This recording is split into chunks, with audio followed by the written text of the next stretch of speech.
One day, Naofumi Iwatani would be just a normal scientist, a forensic scientist at that, someone that would just want to find and discover more and more throughout his life. On top of that, he wanted to prove evidence of people that when they did the wrong, when they're in the wrong, when they would kill people, when they would do foul things. Naofumi would be the one that would solve it all, until that normal forensic scientist would be struck by lightning. This lightning then coursed through his veins, gave him a power unknown to him, unknown to everything and everyone. And this would be known as the Speed Force. And this is not your normal Naofumi. When being struck by lightning, Naofumi would be sent to a brand new plane of existence. But in the darkness and during the strike of the lightning and during the blackouts, he can look in the mirror, a mirror that was somewhat imaginary. And he had another face staring back at him that looked nothing like himself. But the face just smiled and just dissipated as fast as it came. Immediately he wakes up in a brand new area besides 3 other people, and he looks at himself to see that he's in a suit of armor of some sorts, and it looks like he's wearing all red, an emblem of a lightning bolt on his chest, and some obviously tampered with clothing. He doesn't know where this came from, or this is what came with this world that he just joined, but he'll soon have to find out what will happen to him, because now Naofumi is in a brand new world, and he'll be bringing the lightning with him, as Naofumi is the legendary Speedster hero. Yo, what is good, everybody? It's your boy Golden Falls Golden What If, whatever you want to call me, and I'm here with Naofumi, the legendary Speedster hero. Obviously a What If Naofumi fanfiction. And I won't waste too much time, and I'll try to get through this as quick as possible. I want to give a shout out to all my members. If you want to be a member, it is $2.99. You get these videos early with no ads at all. And shout outs like this. Shout out to my boy or girl or anything. I'm just going to say shout out to them. Shadow Legacy. Shout out to Rashed Al Zainin. I don't know how to pronounce that exactly. Shout out to Slushy, Hellhound, Angel, Jelly, Highest Femboy VODs, Alex, I believe Wolf, but I'll call him Ray Burns, Sergeant Salamander, Lucas Brown, Rob the King, the GOAT himself, the Blue Exorcist, Maria, the Dragon Lord, Wikipedia, Hello Hi, and All Might. I hope all of y'all enjoy this, and I want to take a special little shout out to all of those people for supporting me, supporting the channel. But you can also support the channel by hitting the sub button below, the like button below, and also check the description for my Discord. And you can join the Discord if you feel like it. My mod told me to promote it more, so that's what I'm doing. And all that said, let's just get right into the what if. Let's get it. Naofumi looks to his left and sees something very odd. 3 people with 3 different weapons. One with a sword, one with a spear, and one with the bow. He has no clue what's exactly going on, and frankly, he looks at his suit once again and doesn't know what he is exactly. The knights men and also the noblemen of the kingdom walk in, and then they begin to see the heroes. They see the sword, they see the spear, they see the bow, but they don't see the shield. They're not so sure what this even is, what even happened. Naofumi, still looking at himself in awe, looks at the people there that are greeting them, and they question who Naofumi is as well. Naofumi then says that he's not even so sure what's even going on, but his name is Naofumi Iwatani, and that he is sent here for some reason. They begin to ask exactly who he is in terms of what type of hero, but he has no weapon, he just has a suit. He's not sure, but just as he says this, he slams into the wall at super speeds. Everybody is in complete shock, in complete awe. How is he able to move that fast? They couldn't even see it. As they're awing over this though, Naofumi is basically moaning and groaning in pain. The fact that he just slammed into a brick wall did not feel so good. But a couple seconds later, it felt like he was all healed up, or at least to the point where he can get up without too much pain. It seems that he has faster regeneration, or of some sorts at least. But even with that said, the people there still need to bring the heroes to the king, so that's exactly what they do. The king meets all 4 of the heroes, seeing that there's no shield hero this time around, but is confused at who this person is, beginning to say that he must not be a hero, but someone that is basically a sideman to the king, or basically an advisor to the king. Starts telling him that this man has insane speed. It seems like he could run extremely fast. The king kind of mocks it, but again, Naofumi shows exactly what he's talking about as lightning arrives around him and he dashes in front of the king and then back to the line. He begins to say that he actually seems to have gotten a little bit more control over it, but it's still extremely hard to use, and he's also extremely hungry now. But with that said, the king lets it slide. Of course, it's not the shield hero, but it is the replacement for the shield hero, so he's not so sure if he should trust him.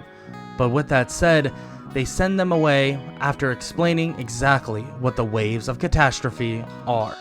The waves are basically a demonic invasion that comes every so often in this world, and they need those heroes to stop them.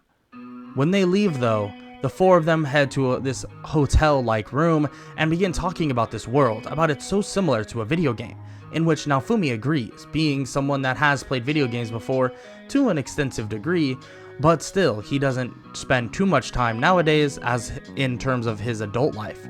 They introduce each other, and by name of course, one being Motoyasu, one being Ren, and one being Itsuki. But the difference is, Naofumi is a lot older than them. By a lot, I mean a couple 3 to 4 years. He is basically a forensic scientist, so he's been through college already. But they're kinda shocked to even hear this, that he must be extremely smart, but he doesn't know much about the game. So they explain what they know so far, and Naofumi begins to analyze exactly what they're saying. And in a matter of seconds, he understands exactly what they're talking about. But it's kind of weird, how was he able to do that so fast? What allowed him to do that so fast? He's kind of not sure. Maybe it has something to do with his speed? Does he have super speed? He's not entirely sure, but he just assumed he would run fast, not just, well, think fast as well. That's something totally different. But if that's true, that means his leveling system will make him stronger. That means he'll be able to do even more things in the future. That's what he needs to set his goals to. He needs to go to that. So that's going to be the goal for Naofumi, but that goal will be a lot more difficult when they arrive in the kingdom once again, or the throne room, and the king basically shows them that nobody wants to go with Naofumi. Being the replacement of the shield hero and hearing that he has limited knowledge on the world, not really thinking about his fast learning skills, but still, nonetheless, he'll have to do what he has to do, and he'll have to use what he can work with, and that is his speed. His speed alone will hopefully carry him through all of this time, and he'll figure out if that's true off the bat. Immediately though, after being released from the king and being given a substantial amount of money, especially with nobody being with him, he tries his best to figure out every little aspect of his leveling system, learning about his speed's leveling system, learning about his techniques he can use. Anything that he can possibly figure out, he wants to figure out, and it all has to do with him leveling up, and he learns that relatively quickly.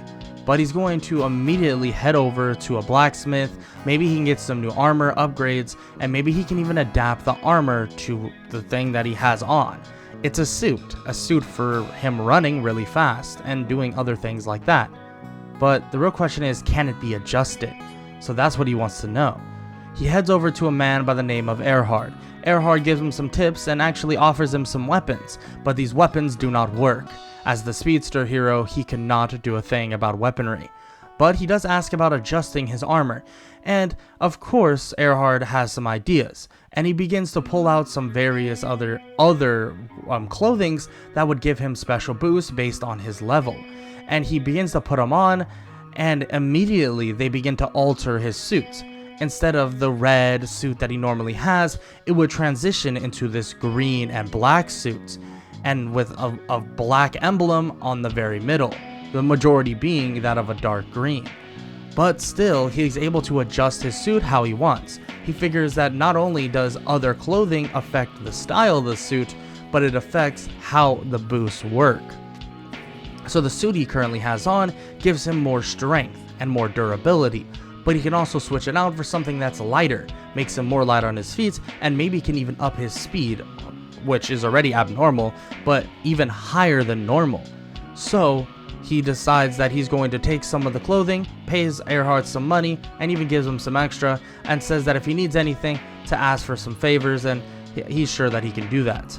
And Naofumi even asks about what else is around them, where else could he go, and Earhart begins to point out other towns that are around them, one more specifically as Loot Village, but Loot Village is something that he can go to once he levels up a little bit more.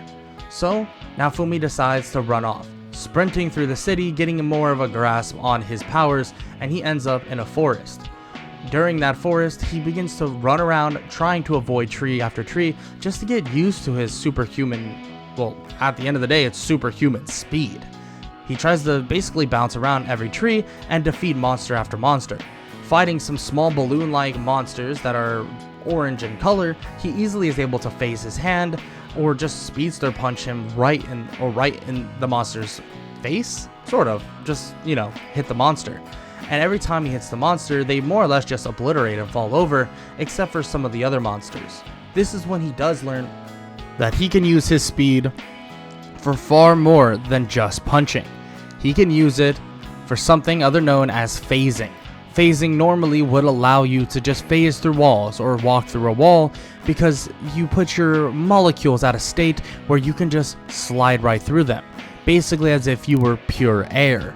But in this case, he's able to use that so-called phasing to his advantage, and he's able to more or less defeat monsters that sometimes are even higher level than him to basically kill them and gain levels at an insane and rapid rate. On top of that, his super speed allows him to rack up and kill a ton of monsters practically instantaneously. But the only problem is, let's just say his stamina is going down really fast. Every time he does this, every time he runs around and kills a bunch of monsters, he's extremely tired, extremely hungry, and he's already spent a ton of money on food.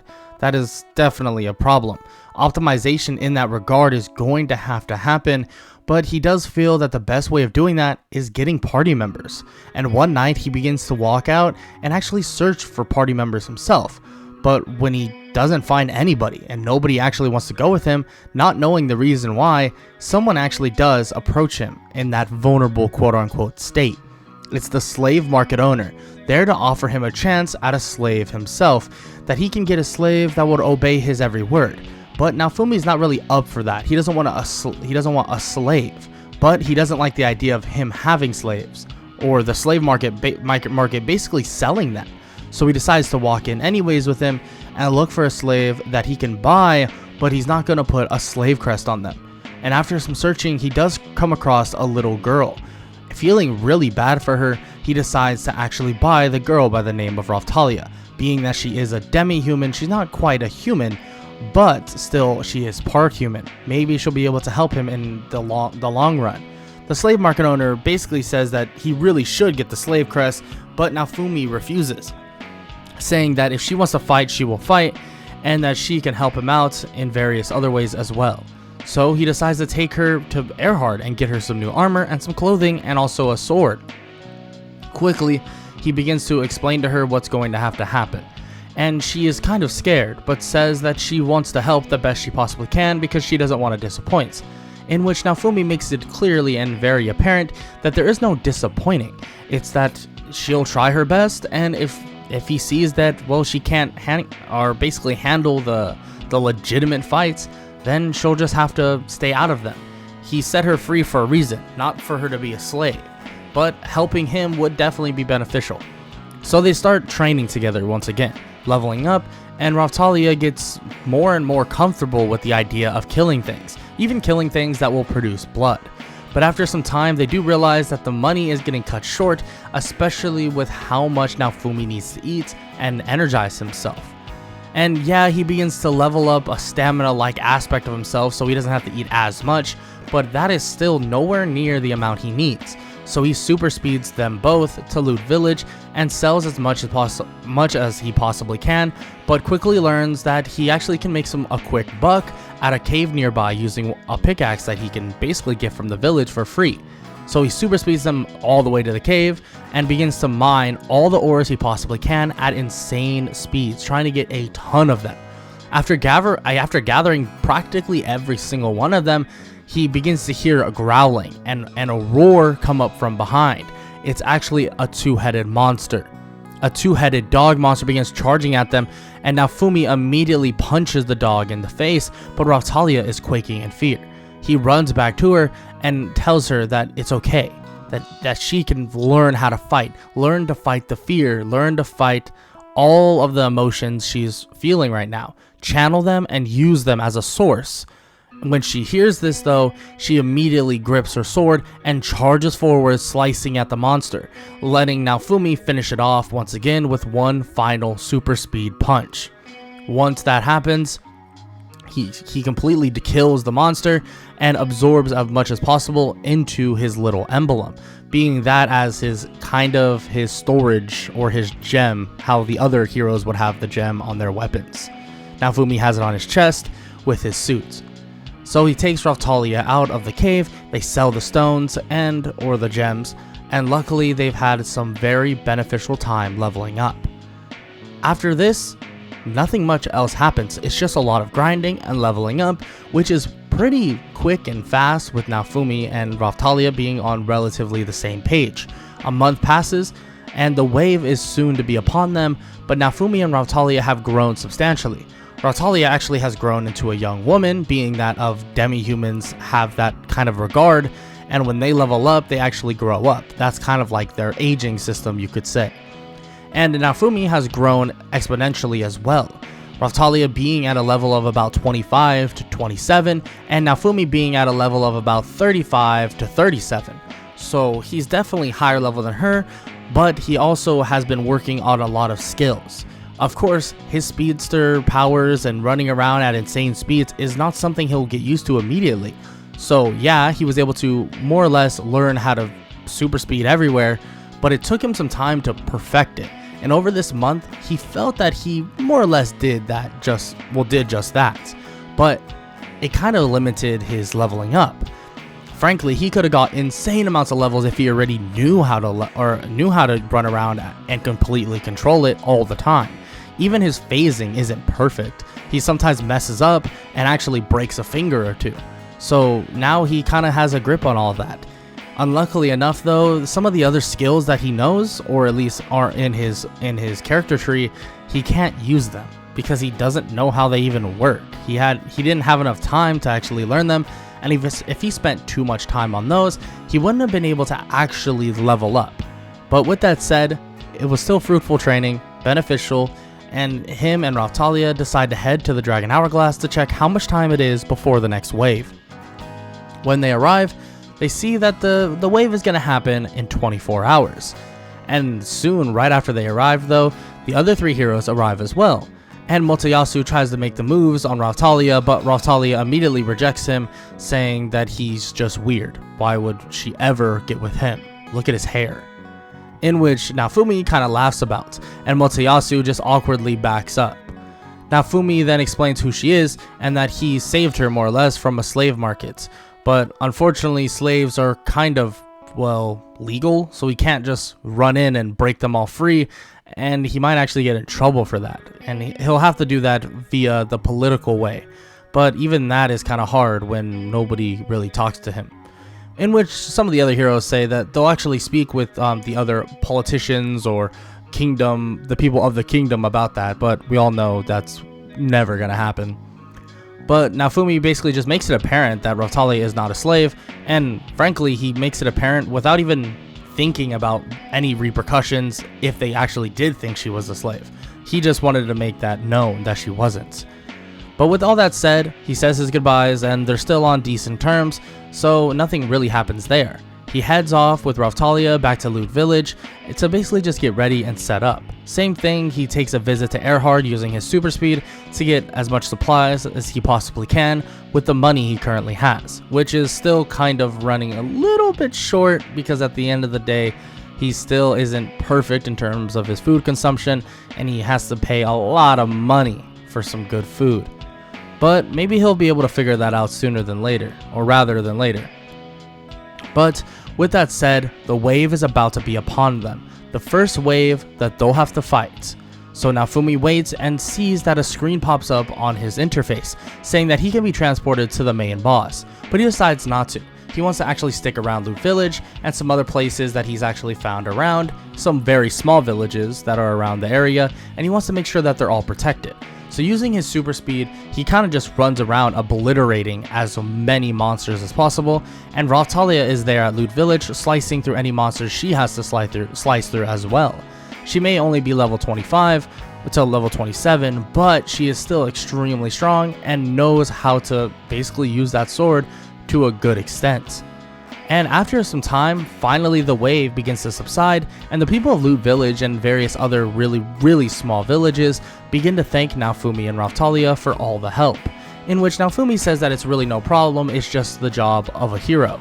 He dashes away and arrives back at Loot Village to see that it is a little messed up, but he's able to basically run around like crazy and build most of the stuff back to somewhat normal and some other stuff to correctionally normal, so that they'll have to just do a little bit of maintenance, which is kind of perfect in this instance. But after some time, they hear about the kingdom having a state dinner. A state dinner is perfect. Naofumi needs to get some free food in him, and this would be a great time. But the main thing he kind of wants is like some magic food pill or something that would basically provide him with calories, or maybe like a food bar or something that would give him enough calories to basically be good. But he's not sure if he'll even ever find something like that. He'll probably have to find some magic user of some sorts. But with that said, Naofumi decides to head over with Raphtalia, and when they arrive at the kingdom, or at least, you know, the ballroom like area with all the food, he begins to chow down with Raphtalia and just hang out and talk to any people he can, really. Most people don't really find an interest in Naofumi. They do think that he's kind of odd, but other than that, he just is kind of just there. And during some time where he's sitting in a windowsill talking to Raphtalia, Motoyasu approaches him, in which Naofumi questions why he did. "Oh, yeah, what's up, Motoyasu?" Immediately, Motoyasu throws this glove on the ground and says that he challenges Naofumi to a duel. "Why are you challenging me to a duel? I don't get it." He begins to explain that he's heard that Raphtalia is actually a slave and that he just said those things because he didn't want them to basically catch onto his trail. "No, she's not a slave. She can even tell you that. She actually doesn't even have a slave crest on, which is what you need to be a slave." In which Naofumi's words go on deaf ears, and Motoyasu, still insistent, and so is mine, a devilish-like female that is basically controlling him, it seems, already has it basically made out that Naofumi is a slave owner. Naofumi continuously tries to tell him that's just not the case, but he doesn't listen, and they grab Raphtalia, muzzling her. This pisses off Naofumi, and he immediately phases over and phases her out of the person that is grabbing her and basically moves her away. "Now listen, I'll duel him, but you're not gonna keep her captive, muzzle her." And as he says this, he breaks off her muzzle. "You're not gonna do that. That's a problem. Or we're actually going to have an issue." Naofumi makes this apparently clear, and he says that he wants to be the hero for this entire place, this entire world, whatever he has to do. But if they're gonna act like villains, he's going to treat them like them, or like that, no matter what. In which all of them are kind of shocked to hear this, and Motoyasu tells him that that's enough talk and that it's time for battle. So they head down to the arena, and Raphtalia watches basically anxiously and to see if Naofumi can beat Motoyasu. But at the end of the day, let's just say the amount of people and the amount of monsters Naofumi was able to defeat during the wave helped him get a little bit of a leg up in terms of leveling. Especially because now that he knows how to use his powers a lot better, he can truly feel the lightning. Motoyasu begins to try and strike him down, but his reflexes alone are way too much for Motoyasu. He's not even using his super speed. He's just dodging out of just superhuman reflexes. Seeing something happen in like slow motion, he's able to easily dodge, land multiple shots to his body, hitting multiple punch after punch, and then one solid uppercut right to his chin. Motoyasu can feel these punches, and he's not even using his super speed. He tries to strike Naofumi again using one of his more powerful attacks, but even that is easily dodged by using his super speed and just phasing through the attack itself. Naofumi trips Motoyasu one time, slamming him into the ground and putting his foot on his chest. "Okay, this is over. Stop fighting me. I told you she's not a slave, and it's blatantly obvious that I treat her like a party member. You need to stop listening to this woman." Immediately, Motoyasu gets mad and tries to strike Naofumi, in which it completely misses. But he decides that he's going to just grab his spear and use his ultimate attack, and as he does just that, a giant dust cloud is just shown all around Naofumi, as if he was just struck down. In which Motoyasu thinks that he hit Naofumi, but he really didn't, taking a supersonic punch right to the face immediately after. Shockwaves are sent throughout the arena, and even some of the people in the stands can feel the aftermath.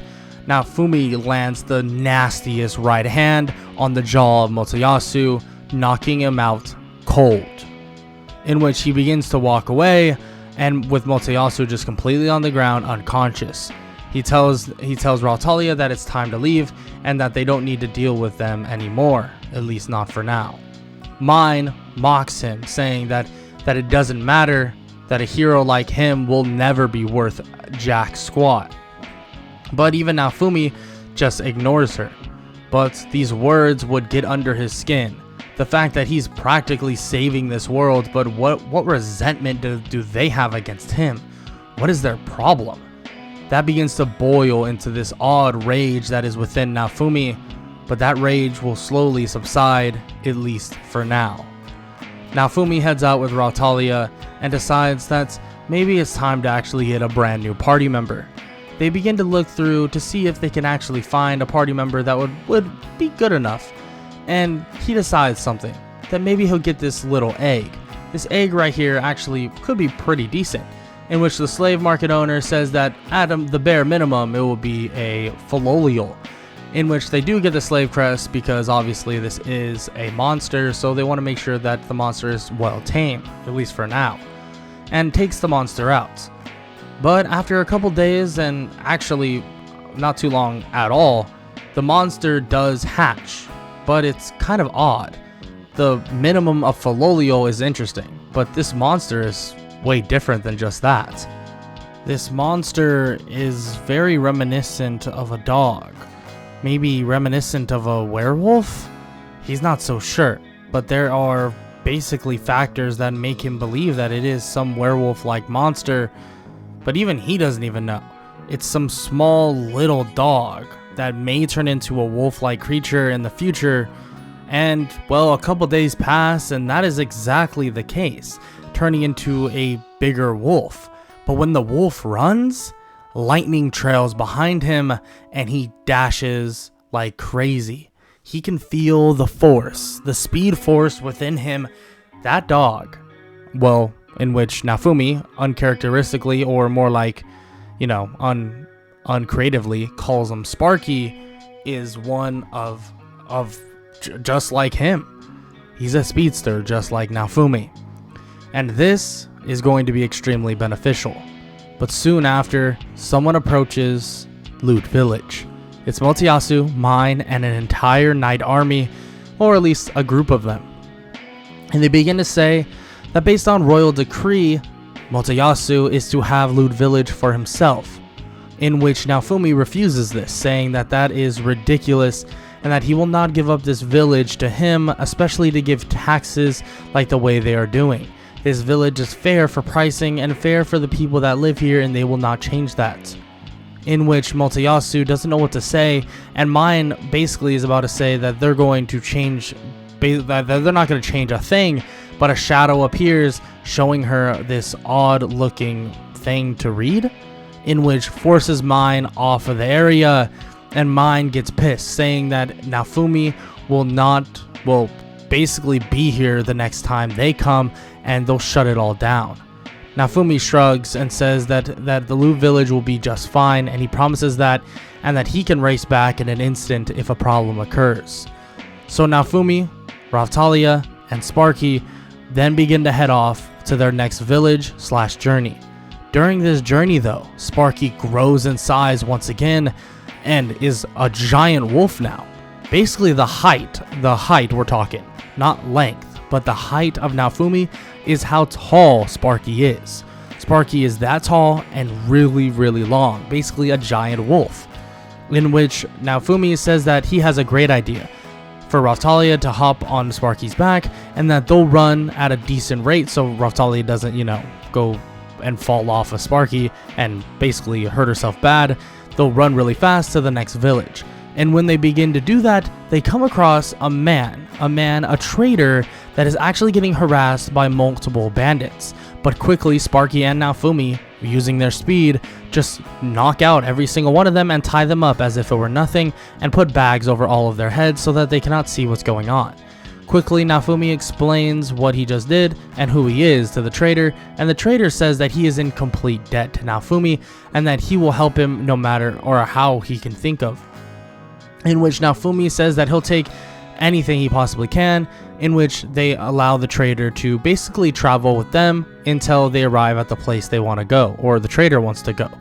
In which when they arrive, the trader begins to explain to Naofumi various trading tactics and everything he's learned over all this time. Naofumi learns more and more and learns how to basically trade and make money, substantial amounts of money at that. In which this is good because he does need a good amount of money, and at the end of the day he doesn't exactly have that. But during this little trip, he actually does come across someone, a magic owner of some sorts, that she runs a store, but she's very in-depth in magic. Speaking with him, and he even asks about this whole idea of making a magical food that would allow him to eat it, and then he can basically store up calories like that way easier. In which she says that's completely possible, and she even has a spell that he can learn, and someone on his team can learn. In which he volunteers Raphtalia, obviously, because Raphtalia is pretty in-depth with the language here. And she learns how to actually create this food, anything they would like, that actually is pretty high in calories. And this is specifically for Naofumi. Anybody else eats it, they'll probably feel sick the entire day. Naofumi thinks that this is a great thing, but some more time passes and their first little mission then arrives. Their first mission is to head to a village that seemingly has a bit of a plant problem. So Naofumi takes some herbicide and begins to head over with his party. And when he arrives, that plant problem seems to be extremely, and when I mean extremely out of hand. The plant problem is ridiculous. Monster plants running around and attacking people, honestly everybody in that entire village. Naofumi heads up and begins to talk about giving them some herbicide, but even this herbicide won't be as effective unless he puts it exactly within the core of the plant and exactly within the roots, so that the herbicide can kill it off and exterminate the entire gene pool of the plant. So that's exactly what Naofumi will do. But before he does that, he'll do some tampering. Of course, he's a pretty good scientist himself, so he should be able to come up with an even more potent version of this herbicide, in which in a couple hours he was actually able to do so, and it should be just enough to actually do that. So Sparky and Raphtalia, and also obviously Naofumi, heads over and begins to try and more or less exterminate this plant. Sparky and Raphtalia covers Naofumi as he begins to super speed his way into the core of the plant, phasing through more and more of the area, getting within the roots, leaving the herbicide there, and basically polluting the plant with this herbicide. As the herbicide begins to spread throughout the plant, the green begins to fade away, crumble, and the plant begins to die. Naofumi has a sigh of relief with his party members that he was able to finish this up relatively quickly and also handle it with relative ease. He heads back to the people of the village and asks how that even occurred in the first place, and they begin to explain something that would frustrate Naofumi even more. It would frustrate him and that would be because Motoyasu brought a cursed seed into this village trying to cure a quote-unquote famine, and it did this. It made the entire place a living hell. Naofumi is pretty mad about this, but he can't do anything about it now. But the idea that there's even more places probably that have problems like this is unheard of for him. It frustrates him. It boils it underneath his skin that he's not fast enough to even help every single person. Yes, maybe that is impractical. Maybe it's impossible. But still, he wants to help everyone here. But these people, the so-called heroes, they're not helping at all. They're hurting. They're not helping anybody in this country. Naofumi doesn't even know what to say after the fact and waves them all goodbye as they offer some stuff to take, but Naofumi doesn't take it, saying that he'll be just fine. He heads off to his next little trading mission of some sorts, which is at a hot springs. But luckily, it's nothing too drastic over there. The delivery is made and they relax at the hot springs, and Naofumi gets out of his suit of some sorts, in which obviously he can take it off and on, but it's kind of like he needs it on more or less when he's fighting. Because if he doesn't, then he'll kind of burn up his clothing, his shoes, and stuff like that. It's like a frictionless suit in a way. And he just relaxes, gets ready, and just heads to bed. The next morning, he wakes up to a surprise. A huge boar that they cooked up for food. Raphtalia and Sparky did all this for him, giving him a nice breakfast, if you can call it that, but still. It's definitely a really good thought, and it makes Naofumi feel a little bit better about the entire situation. And that's until he gets one last thing. Well, there's a mission that comes up, and a mission that he'll have to head over to another village that is being polluted. So he heads over and begins to run around it like crazy to basically subdue the pollution coming in and out and part it in a different way. When he does that, he sees that it's still a problem, that the pollution is still pouring in. It seems like it wasn't a simple fix like he thought initially.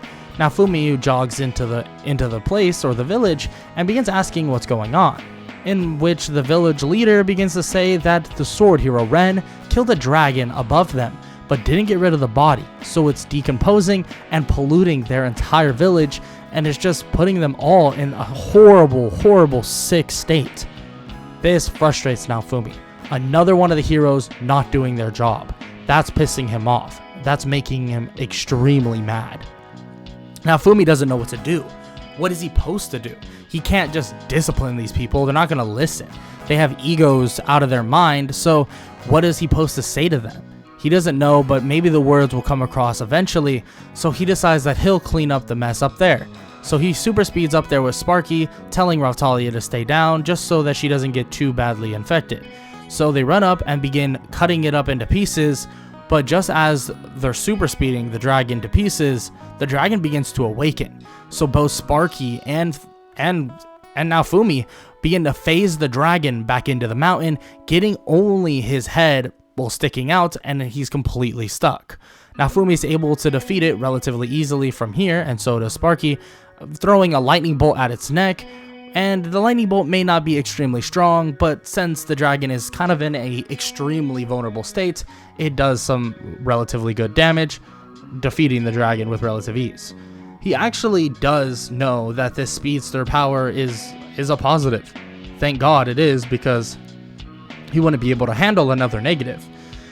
He wonders that without this power, would he really be able to do much? And honestly, it's blatantly obvious that he wouldn't be able to help at all. So luckily, he was blessed with this thing called the Speed Force. But this anger, this frustration with these other heroes is beginning to boil over within Naofumi, and he doesn't even realize that something else is taking over. Not yet, but soon to come. Naofumi races down with Sparky and begins to tell Raphtalia exactly what happened and tell her that, well, everything turned out alright. After handling that business, they basically tell the village that everything turned out great and that they decomposed, got rid of, and anything they possibly had to do, they handled for them, so they don't have to worry about it. In which they're extremely grateful, saying that the Flash, or that's what they call him, the Blur, or the Streak. What would you like to be called? The Flash kind of sounds cool. I like that. But of course, you can just call me Naofumi. They're happy to call him Naofumi as well, but they do like the name the Flash Hero or something like that. The Speedster Hero sounds awesome as well. And Naofumi waves them goodbye and thanks them for all the help, at least in terms of getting them extra supplies on their little trip. Naofumi does realize though that it's time to head back to the kingdom. That nonetheless, even with Mind being the way she is and the way they act in terms of the kingdom, he still has to head over and protect it. So that's exactly what he does. He heads back over to the kingdom, super speeding through with Raphtalia and Sparky, but they come across a little girl by the name of Melty. Sparky runs over and begins to basically play with her, and she begins to ask if they can please take her back to the kingdom because she got lost. In which Naofumi doesn't see a problem with this at all, helping her on Sparky's back as they head to the kingdom once again. When they arrive, her and Sparky actually just run about for a little bit, and as Naofumi and Raphtalia are walking around, they actually see Motoyasu, the spear hero, approach with a bunch of knights and also Mine, telling Naofumi to give up the slaves right now. Look man, I don't have slaves, it's that simple. The monster over there technically I guess has a slave crest, but it's also a monster, so I can't just not have a slave crest on it. It's kind of like not having a collar on a dog. Doesn't make sense. They'll be lost forever. I have to, if we walk them, I can't have my dog run around and hurt people. Doesn't that make sense? And Motoyasu just says that he's cruel. How would he think of that monster as a dog, as a pet, as a slave? He's an oversized dog. He's a wolf, Motoyasu. You sound kind of dumb. I don't know what to tell you. Mine begins to complain once again and says that a hero like Naofumi should be banished. Banished right now. But a very young voice comes up from behind. It's Melty. Melty begins to say that there will be no banishment of this hero. The Speedster hero, or from the grapevine heard they call it the Flash, will not be banished. That is ridiculous. Mine begins to dispute, saying that her younger sister has no say. In which Naofumi learns of the heritage of Melty, learning that she is part royalty. Frustrating him, he doesn't really think very clearly. He's just mad, storms off with his party, but Melty tries to say that she has no ill will toward him and just wants to help. This is hard for Naofumi to even believe. He doesn't know if he wants to believe it, so he decides that he'll just leave for now and he'll head off and begin scouting for the next wave that is going to occur very soon. But before that can even happen, he heads over to the Dragon Hourglass. Both of his party members are about level 40, they need their class upgrades. But when they go in, they're rejected. Everything seems to be so bad. Everything seems to be against Naofumi. Why is that the case? Why would it be that way? Naofumi doesn't even know, but he's just frustrated more and more. And let's just say this last thing will tip him over the edge. He heads over to a nearby quote-unquote village, but he finds a refugee camp. The refugee camp is there begging for food, begging. And when he hears that it was all because of the bow hero Itsuki, he's on the bridge of losing his mind. He helps everyone out as quick as possible and leaves. Of course, he was never a hero for se at his own world, but he was a forensic scientist for the police. He helped people every single day. That was his day job. The fact that these teens, these kids, are going to act with their egos only at hand, not even thinking about the well-being of others, that bothers him extremely bad.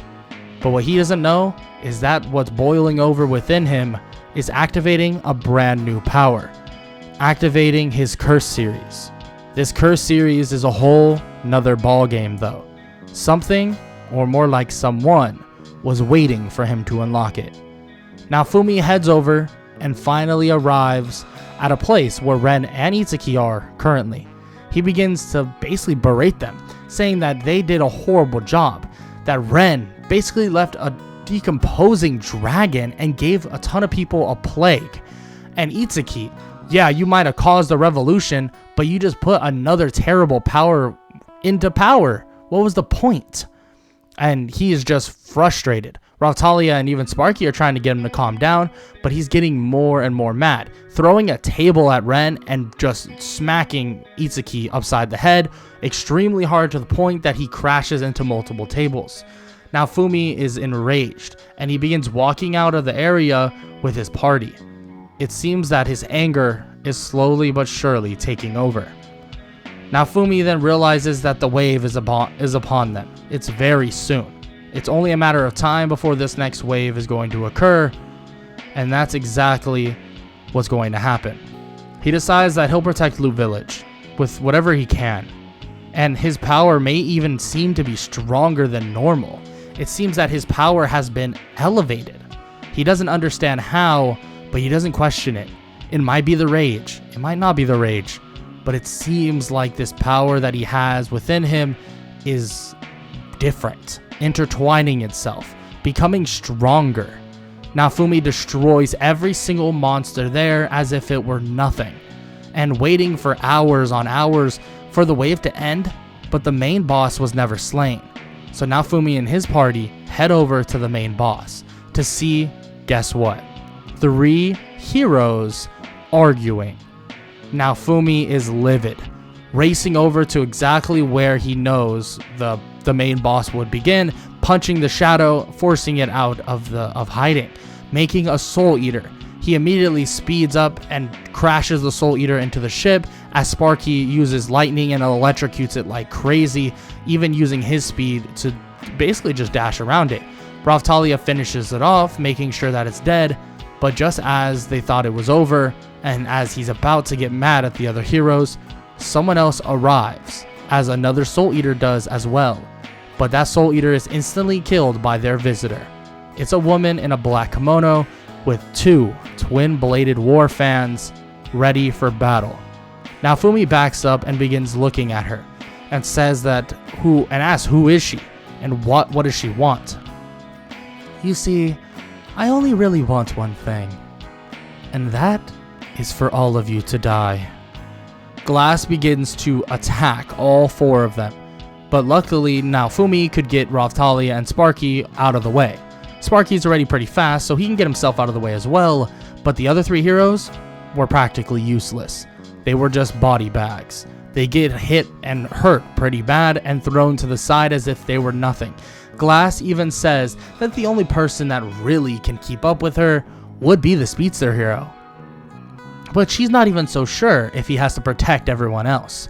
She begins to blast at Motoyasu and also Ren, in which he reluctantly dashes over, saving both of them but taking a blow to the right shoulder. This blow, yes, it will heal up relatively quickly, but nothing quick enough that will basically be before the next conflict that he'll have to do. So he gets ready. Sparky, Raphtalia, and Naofumi line up and get ready to fight Glass. But once the fight begins, he feels that his power isn't enough. He begins to get more frustrated. What if the other heroes were stronger? The other heroes could help me. But this is ridiculous. I'm all on my own. My party members may not be strong enough either, because those damn church members, they won't let us get our class upgrades. What am I supposed to do? What the hell is this world about? This damn country. Naofumi charges in with Sparky and begins to land a couple blows on Glass, but Glass is retaliating, hurting them both pretty badly. He's able to stumble back to his feet, but the rage of everything going on is overwhelming Naofumi. Not only is he being beat by Glass because he's not able to keep up, he's not strong enough and hasn't been able to supply himself with the natural means like the other heroes. Not only that, but you have the kingdom is against him for no apparent reason. The other heroes are a bunch of idiots. Ren, Itsuki, sabotaging other villages in the kingdom. You have Motoyasu, who's doing the same thing, but also believing Naofumi is some horrible person when all he has done is good. Naofumi's frustration is finally at its peak. His anger is finally overwhelming him, and his suit begins to change. With a black circle on his chest, a red lightning bolt, and the mass majority of his red turning to yellow, and slight patches on his arm turning to red, It seems that his color scheme that originally he started with has just reversed. Naofumi has now changed, and his voice is something of a scary proportion. Back in my world, Flash, you wouldn't have succumbed to this exactly. Not this fast. But I guess you aren't really Barry Allen. You're someone totally different. But still, the result is the same. And now, I'll be able to make a Flash's life a living hell. Naofumi Iwatani's Curse series has now taken over. Eobard Thawne, the Reverse Flash, has now taken over the entire body of Naofumi. Now his actions are not his own. Now his body is moving on the mindset of someone else. And as Eobard Thawne stares at Glass, he dashes in and shoves his hand straight through her chest, killing her, grabbing her by the throat, and slamming her back down onto the ship. Eobard Thawne rips off both of Glass's arms, making sure that she is not only dead, but finished off entirely, that there is no coming back. Eobard then finishes up, wipes the blood off his clothes, and slightly shakes it off using his vibration. And as his hand begins to vibrate, he regards how nice it feels to be back.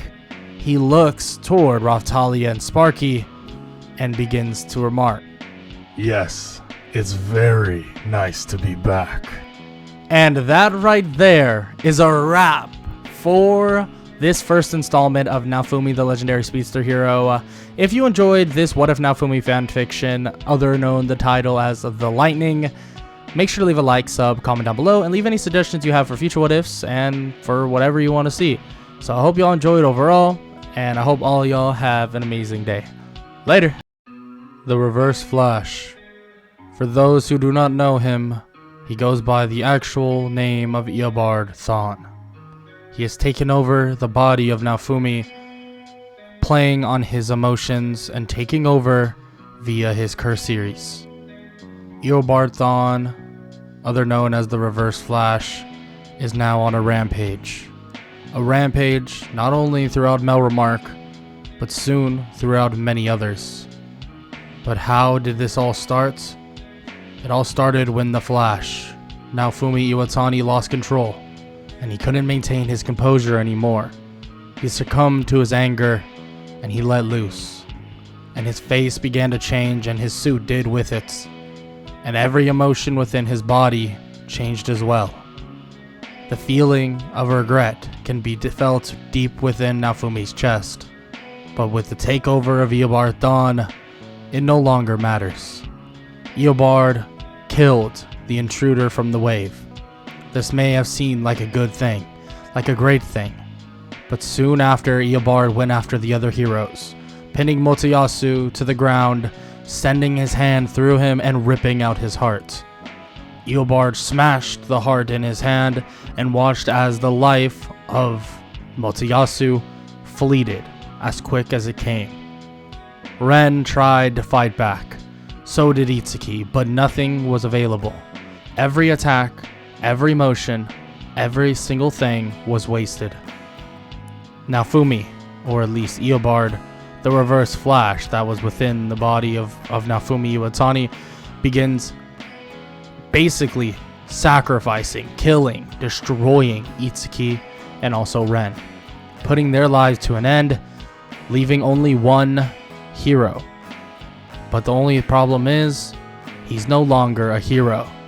Naofumi is gone, and there's one man that's left. Just as the finishing blow happens to the last of the heroes, he looks toward Naofumi's party. Naofumi's party is now who's in danger. Yo, what is good, everybody? It's your boy Golden Falls, Golden What If, whatever you want to call me. And I am back. I'm back with the final installment of Naofumi the Legendary Speedster Hero. And this episode, or this part, is called Reverse Flash. If you enjoy, make sure to leave a like, sub, and also comment down below any suggestions you have for the future. And that's about it. I'm not going to waste much more of your time, and let's just get right into it. Let's get it. The Reverse Flash looks at both Raphtalia and Sparky and makes it very apparent that this will be their end. Sparky grabs Raphtalia and goes sprinting off as fast as possible, and Eobard kind of laughs at this as he removes his mask. Now that's interesting. Another speedster, but in the way of an animal. You've really outdone yourself, Flash. Very interesting. Eobard goes dashing off at full speeds to catch up with Sparky and Raphtalia, but it seems like they're hiding. They stopped their little super speed trail and are currently hiding within another cave and near another village. Eobard doesn't exactly know where they are, but frankly doesn't matter to him. He decides to dash off back toward the kingdom, and he stands right in front of the king in a matter of seconds. Who the hell are you? Get out of here. Why do you look so... You look like that Flash guy, but different. Don't compare me to him, 'cause I'm not him. I'm the reverse of him. Eobard then puts his mask on and begins to speak. Now you will listen to me, Melromark King. I am going to be running this now. Every last bit of it. So whatever you have in mind, let it go. Everything you can possibly think about, let it go. Because if you don't, there's going to be serious repercussions. The king is in complete and utter shock, staring at what's in front of him, and even tries to call Eobard Thawne's bluff. But that is just not the case. That is not what's going to happen. Eobard dashes off, grabs Mine and brings her right back and phases his hand through her chest, but doesn't quite kill her. Not yet. Says that if she even moves an inch, a centimeter, one little sliver, she'll die. Right now, unless the king wants to accept his requests. In which the king finally forces himself to do so, telling Eobard everything he possibly can basically know. Learning about the church, learning about everything that the king and Mine have been conspiring to do. He then takes off his mask and begins speaking once again. You know, I kind of feel bad for him. This, Flash isn't really the Barry Allen I knew. But, damn, you guys are cruel. And it's funny. You really think you can make deals with a bad guy? That's just wrong. Eobard then kills Mine, throwing her to the ground, and then dashes toward the king and kills him as well. Eobard wants everything. He wants a complete and utter takeover. He begins sprinting around the entirety of the country to find anybody he can possibly find. Anybody that is there with power, he wants to take it over. Kingdoms that are within the kingdom, or just, places within the kingdom, including Rabier's place, including anywhere else he can possibly think of. Every single portion of leadership, royalty, dies. Eobard kills them all. He wants every single little bit of power stripped away from them. He wants to make sure that he has the chance to control it all. Soon after, he finally comes face to face with the Pope. The Pope with his weapon points it toward Eobard, but Eobard raises his hands. I have a deal for you. We could work together. You want all of this? You want to control everything? I can help you with that. Every single one of these countries can be yours. What do you think? Eobard then just stands there as the Pope is contemplating it. But he slips on his mask and he changes his mind. With one foul swoop, he kills the Pope and apologizes, saying that, he just wanted to catch the Pope off guard. He wasn't sure how strong this weapon was. He grabs the weapon and can feel the power within it. Now this is something. Eobard then takes that weapon and begins his assault on every last country. Not only does Eobard punish every single ruler using his speed forces, his power, his curse series power, he also uses the weapon, powering it up via this reverse or this negative speed force. He begins to just obliterate country after country until he's confronted by a giant monster-like creature. It seems that this woman, this Filolial Queen, has finally approached him, in which he laughs about, saying that there is no chance that anybody can defeat him now. There is no chance that anybody in this world can stand a chance. But the Filolial Queen believes otherwise, and the gathering of multiple armies and herself begins to siege the Reverse Flash.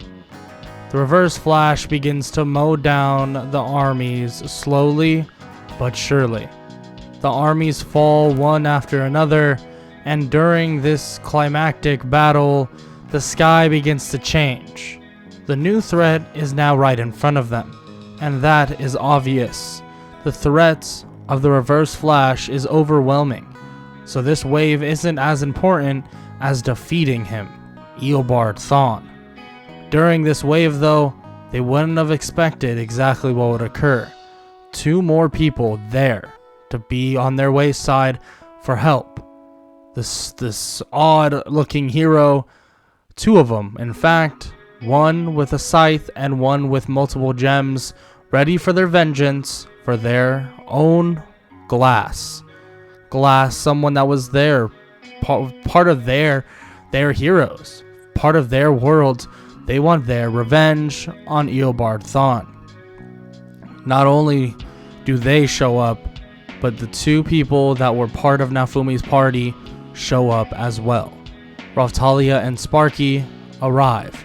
Eobard begins to fight everybody, even defeating the mass majority of them. But it seems that the Filolial Queen will definitely become a problem. Eobard begins to start losing ground slowly but surely. But nonetheless, he begins to fight as much as possible, beating down as many people as possible. When it comes down to the Filolial Queen, Lark, Therese, Raftalia, and Sparky, that is where the main trouble lies. The main trouble that is in front of him is them. But when he starts fighting them, he realizes that he may be just outmatched slightly a bit, with the Filolial Queen putting them just over the edge. Naofumi, the Flash within him, seems to not be there. But how can Naofumi truly come back to his own body? Their fight completely is taking over. All around them, stuff, things, everything is getting destroyed. Mountains, buildings, anything you can think of is going away. The countries have lost tons and tons and tons of people. Eobard Thawne is ruining everyone's day, making everybody fear the worst that is to come. What will happen if they defeat this Eobard Thawne person? What will happen right after the fact? Especially with the scythe and also the gem hero in front of them. They obviously cannot think about this at this moment, but still it is something that they're worried about. But just as they feel that they were about to get the upper hand, something drastic begins to happen. Eobard realizes that he's going to lose and begins to make time remnants of himself that begin to change the tide of the battle. And that tide of the battle begins to shift like crazy. And honestly, the Filolial Queen is the only one that can power overwhelm Eobard Thawne at this moment. But slowly but surely, it seems as if the time remnants begin to fade away. And they even question what his plan is now. But just as Lark goes to strike his scythe into Eobard Thawne, Eobard opens his arms as if he was wanting him to attack. Eobard smiles as the color of the suit changes back to its original color. Naofumi's back in the body that Eobard once took over, and now Eobard gets his last laugh. The scythe penetrates through his chest, stabbing and obliterating into his heart, and Naofumi is now dead. Eobard personally does not care. And why would that be the case? Because those time remnants didn't disappear. They were just vibrating so fast that the naked eye could not recognize it. Tons of Eobard Thons begin killing every last one of them. The thing that they wanted just occurred. The Flash is now dead, and now there is nobody that can save them. But what they don't understand, or what he doesn't understand, is that the summoning of the other 4 heroes can now occur once again. All 4 heroes are now dead. The cycle will always repeat itself. So maybe, just maybe, there will soon be someone able to stop Eobard Thawne. But for now, that isn't the case. Raphtalia falls. Sparky falls as well. Lark and Therese leave before they can be killed. Their job is done. They don't need to be there anymore. The Philolio Queen fights the Eobard Thawnes off and more or less leaves with her life. And Eobard, or the Reverse Flash, has now taken over. A new and brand new fight has begun for this world. This world that was so out of whack.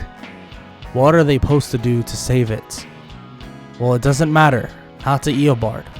Eobard now sees the error in his previous ways. He was thinking too small. One world isn't enough. How about multiple? Eobard begins to open up portals and begins running through the multiverse itself. And he even approaches the various worlds that are throughout time, throughout space, throughout the SHIELD hero universe. But how will Eobard be able to handle everything that's to come? Will he now be a multiversal threat, taking over world after world? Well, that's a story for another day. So I hope y'all enjoyed this finale of What If Naofumi was the legendary Speedster hero. I know this was a little short. This was kind of my plan for this initially, and I'm not going to sit here and overlap and talk a bunch for no reason. I'm not gonna lie, I don't want to draw this out. Yeah, this was my plan initially for this, and I just didn't think it would be that quick in terms of me narrating. So sorry about that it was really fast and only 15 something minutes. I apologize, but nonetheless, I hope y'all enjoyed, and I hope all y'all have an amazing day. Later. I don't wanna waste what's left.